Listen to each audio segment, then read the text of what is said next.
자, 어제 국가정보원이 국회에 보고를 했습니다. 태영호 공사 런던서 망명했는데요. 무엇이 맞고 무엇이 틀렸는지 그동안 있었던 여러 가지 보도들에 대한 옳고 그름을 지금부터 정리해 드리겠습니다. 자, 구자홍 차장께 먼저 좀 말씀드려보겠습니다. 네. 자, 정리를 좀 해주십시오. 뭐가 맞고 뭐가 틀렸나요? 일단 그 태영호 공사가 망명을 했을 때 그 자녀 2명과 함께 왔다는 것은 확인이 됐는데 네. 다른 딸 1명이 북한이나 또는 제3국에 체류하고 있을 수 있다. 이런 보도가 나오지 않았습니까? 네. 그런데 이제 국정원 보고에 의하면 네. 이 딸은 없는 것으로 이렇게 확인이 됐습니다. 잠깐만요. 기다려 주십시오. 자, 아들은 26살이 있고 19살 아들 둘 얘기는 그동안 쭉 나왔었는데 딸이 있었는데 북한에 남아있다 아니면 제3국에 체류하고 있다 논란이 많았는데 확실히 정리한 거네요. 네, 딸은 없는 거로 됐습니다. 네. 자, 그럼 이거 하나 바로 잡았고요. 또 하나 보겠습니다. 태영호 씨와 그 오회선, 그 부부와 관련된 집안 얘기였는데, 빨치산 계열은 아니다는 겁니까? 그러니까 이제 아버지가 원래 이제 태병렬로 알려져 있었는데 이 태병렬의 아들이 아니다라고 이렇게 국정원이 이제 확인한 겁니다. 그러니까 네, 보겠습니다. 태병렬의 아들 아니다. 그러면 그냥 북한에서 뭐 명문가 출신은 아니다. 뭐 이렇게 정리한 걸로 봐야 되겠네요. 네, 그렇게 봐야 되는데요. 원래부터 네. 태병열이 김일성이보다 한 살 많습니다. 네. 그래서 태영호하고 나이 차이가 너무 나기 때문에 아들이라는 것이 좀 신빙성이 떨어진다 생각했는데 네. 국정원에서 태병열 아들이 아니라고 이제 공식적으로 이렇게 권위 있게 얘기를 했고 네. 그러면 그래도 처가 쪽이 빨산 가문이 맞기 때문에 또 빨산 가문이 아니라 할 수도 없습니다. 그러니까 그 부인인 오혜선이 바로 그 오백용 그 집안, 오백용 아들 둘이 이제 오금철하고 오철상 둘이 있습니다. 네. 오금철은 현재 네. 통참모 부통참모장이기 때문에 네. 오혜선 집안은 굉장히 막강한 그 빨산 집안이죠. 그러니까 태영호도 우리가 이제 처음에 보도했을 때 빨산 계열이다라고 한 것이 크게 틀린 건 아닙니다. 왜냐하면 처갓집이 완전히 빨산 네. 계열이기 때문에요. 네. 자, 그럼 세 번째 보겠습니다. 오혜선 씨가 빨치산의 친척이다. 이거는 맞다고 확인된 거군요. 네, 국정원이 확인을 했습니다. 네. 그러니까 이제 오혜선 씨의 그 친척이 오백룡인데 이 오백룡이 이제 빨치산 가문이기 때문에 그 오혜선 씨는 빨치산 가문으로 볼 수 있다 이렇게 확인을 해준 겁니다. 자, 일단 태영호 씨는 그러면 부인과 아들 둘, 그러니까 네 가족이 다 서울에 온 것이 뭐 확실해 보이는데 현재 국가정보원이 뭐 안전하게 같이 있겠습니다만 안가라는 곳에 있는 겁니까? 아니면 국가정보원 건물 안에 있는 겁니까? 그리고 공개해도 됩니까? 지금은 네. 저 사람들이 간첩일 수도 있기 때문에 간첩일 수도 있어요? 당연히 항상 그렇습니다. 누구도 믿지 않죠. 일단은 네. 위장 기술을 한지 안 했는지를 이제 판단한 다음에 네. 그 다음에 이제 마음을 털어놓는 거지. 아직은 수사가 안 끝났기 때문에 이 사람이 정말로 자의에 의해서 대한민국이 좋아서 왔고 북한과 연계가 없다는 것이 명백히 확인이 될 때까지는 절대로 뭐 존댓말을 하거나 뭐 이렇게 우리 대한민국 국민도 인정을 안 합니다. 일단은 네. 확인된 다음부터 네. 그때부터 이제 그동안 수고했다라고 네. 하면서 이제 그때부터 이제 이 따뜻하게 말을 하지. 네. 지금까지는 아직까지 신문하는 중입니다. 자, 그럼 이정은 편집위원. 근데 국가정보원이 어제 국회에 보고한 것 중에 하나가요. 자, 25살 넘은 아들 또는 딸은 외교관들이 해외에 데리고 있지 말고 평양으로 보내라 이렇게 얘기를 한다는 거죠. 네, 그런 소환령을 내렸다고 합니다. 네. 그래서 그것이 원인이 돼서 태공사가 탈북을 결심했다는 이야기죠. 근데 이제 데려오라는 거 역시 함부로 망명하지 마라 그건데 그거라 데려오라면은 이제 26살짜리 큰 아들은 평양으로 돌아가야 될 운명에 처했었기 때문에 이게 이제 굉장히 중요한 탈북 망명 요인 중에 하나가 된다는 얘기네요. 그러면 만 네. 25세 이상 된 그 자식들은 전부 다 소환하라라고 명령을 내렸냐면은 네. 최근에 고위 북한의 탈북자들이 자식이 이 아버지의 의사에 반해서 자기가 탈북하는 바람에 네. 따라서 탈북한 사례가 벌어지니까 네. 이제 만 25세만 넘으면은 네. 아버지 말도 안 듣는구나 네. 라고 해서 그러면 소환하는 게 옳겠다라고 해서 김정은이가 최근에 이렇게 지시를 해서 25세 넘은 자식들은 전부 다 북한으로 소환하라라는 그런 명령을 내린 것 같습니다. 근데 저희가 채널A가 보던 걸 보니까요. 한 외교관의 딸하고 얘기를 들어보니까 해외에 산다는 건 북한 사람으로서는 특권이잖아요. 게다가 영국 런던에서 산다? 그렇기 때문에 이제 돌아오게 되면 1년에 한 번씩 한 달씩 공사판으로 내몬다. 이건 정말로 그렇게까지 합니까? 매년 그렇게 합니다. 매년 그렇게 매년 합니까? 원칙적으로는 매년 네. 7, 8월의 그 방학 기간 중에 네. 한 달씩 들어가서 사상 교육을 받아야 됩니다. 사상 교육을 받으면서 충성심을 갖다가 노동을 통해서 이렇게 입증을 해야 네. 되기 때문에 들어가면은 남들보다 더 열심히 공사파를 일을 해야 되니까 그것이 바로 죽기보다 싫다 이런 말이 나오는 겁니다. 자, 실제로 이제 뭐 자식 사랑에 뭐 당연한 겁니다만 태영호 씨가 그동안 영국에서의 그 영국 공산당원들 만나거나 좌파 인사들 만났을 때 했던 얘기 중에 자기 아들에 대한 얘기를 간혹 했습니다. 자기 아들이 수업 들을 때는 어땠고 또 우리 아이랑 텔레비전 볼 때 이런 반응을 내놨고 하는데요. 그 내용 저희가 좀 정리해봤습니다. 소개해드리겠습니다. My son is in Akron High School. Most of his students are from India and Indian origin and African origin. There are very few English, the boys and girls. But my son was surprised because, he's very much interested in history. When my son, took part in the lessons of Second World War,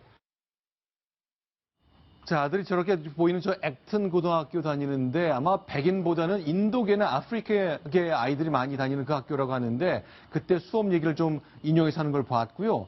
또 하나 TV 볼 때 아이들과 런던에 온 다음날 아침 TV 오는 장면까지 설명하고 있습니다. 보겠습니다.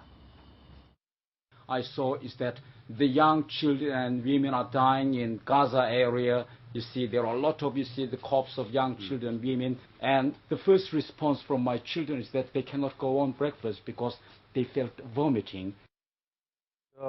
태영호 공사가 말을 저렇게 길게 하는 것은 전쟁 네. 얘기를 하면서 길게 하지 않습니까? 네, 네. 그래서 한반도에 전쟁이 벌어지면 그런 네. 끔찍한 일이 벌어지는데 네. 현재 남조선 괴뢰도강들이 자꾸 전쟁을 도발하려고 그런다. 이런 말을 하려고 지금 나를 길게 하는 것 같습니다. 네. 자, 그러나 얘기하는 동안에 자기의 아이들을 인용해 가면서 아이들의 존재를 뭐 늘 설명해 왔거든요. 그 아이들이 현재 지금 결국 25세 그 상한선에 걸리면서 결국 망명에 이르게 됐다는 중요한 요인 중에 하나겠죠. 많은 생각을 하고 있을 것 같습니다. 그러나 보니까 저희가 이번 참에 쭉 과거의 기사를 찾아보니까 독일에 또는 이집트에 나가 있는 독일, 미국, 북한 외교관들이 굉장히 곤욕을 치르고 있는 것 같네요. 지금 지도를 보여드리고 있는데 상당히 많은 곳에서 추방당하고 있군요. 네, 추방당하고 있습니다. 저거는 아마 유엔 안보리 대북 제재안에 의한 그런 여파가 굉장히 클 거로 보이고요. 네. 그래서 여러 가지 그 외교관들은 그 면책 특권이 있는데 밀수를 하게 되면은 쫓겨나게 되죠. 그래서 그렇게 네. 많이 쫓겨나고 있는데 아마 올 가을쯤부터 북한에서 진짜 곡소리가 나오기 시작할 겁니다. 네. 이집트 박춘일 대사 추방 위기에 몰려 있고 독일도 그렇고요. 현재 뭐 독일에 있는 그 북한 대사관의 모습 보면 이제 정상적인 외교 활동을 해야 되잖아요. 그래서 이렇게 번듯한 건물 놓고 지금 유소스텔로. 유스호스텔 베를린이라는데 바로 저쪽에 독일 대사관이, 북한 대사관이 있습니다. 자, 그런데 그러면 어떨까요? 이렇게 하나둘씩 추방당하는 거 북한이 느끼고 있는 거 굉장히 압박을 느끼는 겁니까?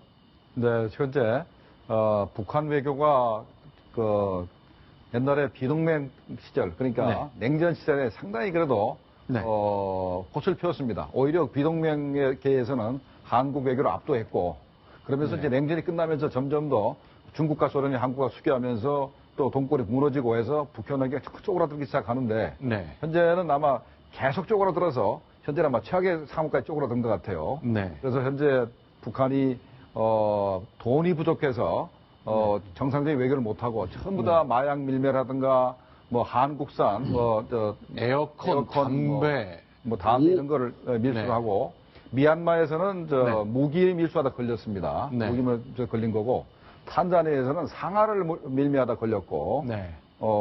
막 그런 식입니다. 전부 다 무슨 뭐 담배라든가 술 같은 거를 밀매하다 걸려가지고 현재 망신하고 있습니다. 자, 그러면요. 이제 오늘 막 들어온 소식 하나 좀 소개를 드려야겠습니다. 해외에 나가 있는 북한 외교관들은 추방당하고 있습니다. 그러나 자, 북한 내부에서 뭐 그동안 간간히 있었던 일이지만 지금 영국에 있었던 고위 외교관의 망명으로 보니까 이게 유독 좀 눈에 크게 들어옵니다. 북한 주민 서너 명이 서해상으로 귀순했다. 어떤 내용인지 좀 부장처장 정리를 좀 해주십시오. 네. 이 보안당국에 따르면 지난 7일이죠. 이 네. 4명의 그 북한 주민이 어선으로 알려진 배를 타고 네. 이 평택 해양경비안전서 관할 해상을 지나다가 네. 이 평택 해경에 발견이 됐다고 합니다. 네. 그래서 북한 주민들은 곧바로 우리 정부에 귀순 의사를 밝혔고요. 네. 그래서 평택 해경이 이들을 육지로 데려와서 이 신고를 받고 대기하던 이 보안 당국에 인계를 했다고 합니다. 자, 이게 오늘 오후 서넛이 지나서 들려온 소식입니다. 굉장히 많은 것들 그 사실관계가 이제 흐릿하게 남아 있습니다만 평택이 있는 서해상의 그 해양 경찰 해경의 관할 구역이라니까 대산항에서 인천 옹진군 울도 사이 요 지역 어디쯤에서 발견된 겁니다. 그런데 네. 북한에서 왔는지 중국을 거쳐 왔는지 뭐 전혀 알 수 없거든요. 네, 지금 보면은 아마도 또 우리 레이더를 가동하고 있는데도 네. 저 탈북자들을 사전에 발견을 못했지 않습니까? 지금 상당히- 화면에 보이는 게 올 3월 달 서해상으로 흘러든 북한의 어선이거든요. 네. 저렇게 해류 때문에 쭉쭉쭉쭉 오긴 오는 건데 이분들은 꽤 멀리 여행을 했을 가능성이 있어 보이네요. 그런데 그런 저거를 미리 사전에 파악을 못했으니 네. 물론 뭐 목선이라는 것도 있고 하지만 네. 정말 어떻게 보면은 우리의 그 네. 보안망이 뚫어졌다고 그래야 되겠습니다. 그게 아, 정말 목선이면은 레이더에 안 걸리고 거기 철제가 좀 있어야 걸리는 거잖아요. 아무래도 그 목소리에도 보이긴 보입니다만 작게 보이죠. 아. 예. 그러니까 이렇게 우리 한반도 서해 도서 쪽에 가까이 접근하기 전에 저쪽 공해상에 있을 때 이미 우리 쪽에서 발견을 했어야 된다 그 그렇죠. 얘기죠. 그러니까 지금 아마도 문책이 좀 될 것 같습니다. 네, 저거를 보게 되면은 제일 전방에 해경, 우리 해군 이함대가 있습니다. 네. 그다음에 인천 해경이 있습니다. 네. 그다음에 평택 해군이고요. 그다음에 태안 해경인데 네. 두 개가 뚫리고 세 번째서 발견한 거죠. 네. 왜 저렇게 됐는지 특히 인천 해경 같은 경우는 발견했어야 되는데 왜 통과됐는지 한번 원인을 찾아봐야 되겠죠. 네, 일단 뭐 고위급 인사라고 보긴 좀 어렵고 뭐 태영호 정무공사 같은 급의 런던 주재 북한 대사관 외교관은 아닙니다만 서너 명이 어쨌건 자유를 찾아왔습니다. 뭐 이렇게 배 타고 오신 분들 보면은 저는 제일 먼저 떠오르는 게 김만철 씨 일가거든요. 네, 김만철 씨 일가도 있지만 네. 좀 잊어버렸을 겁니다. 한 10년쯤 전에 뗏목을 타고 한 20명 네. 가까운 사람들이 한꺼번에 또 내려온 적도 있고 이렇게 해상을 통해서 10명 넘는 사람들이 이렇게 한꺼번에 탈북한 사례가 한 두세 건 있습니다. 네. 그게 다 동해 서해 구분이 없는 거죠. 대부분 다 이 뗏목을 한 건 대부분 다 서해안입니다. 서해 쪽입니까? 제 기억에 김만철 씨 일가는 동해 쪽이 아니었나 싶은데. 동해 쪽인데 어디까지 갔냐면 대만까지 가게 됩니다. 그게 일본 갔다가 네. 그다음에 그 배를 대만으로 뺐다가 대만에서 이제 배는 포기하고 네. 사람만 비행기로 싣고 이제 한국으로 들어오게 됩니다. 따뜻한 남쪽 나라에서 살고 싶다는 그 한마디가 기억에 남아있는 그 김만철 씨 일가처럼 하여간 해상을 통해서 육상을 통해서 결국 자유를 향해 오겠다는 북한 사람들의 생각이 읽혀지는 것 같습니다만 그래서 그런 건지 북한이 저 육상 탈북을 막기 위해서 지뢰를 매설했다는 보도가 나오고 있는데 이건 어떻게 된 겁니까? 네. 이정훈 문점에 가게 되면은 네.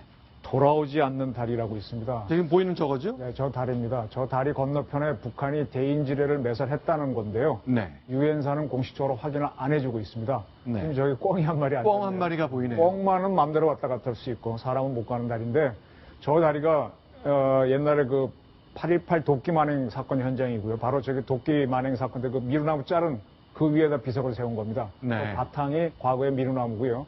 바로 저 옆에 유엔군 초소가 있는데 저 초소는 위험해갖고 지금도 상시 비워두고 있습니다. 네. 저 다리 건너편이 북한이 지뢰를 설치한 지역인데 정확하게 말하면 저 지역은 판문점 공동경비구역이 아니기 때문에 네. 북한이 지뢰를 매설해도 우리가 조금 구체적으로 문제 제기하기는 어렵습니다. 알겠습니다.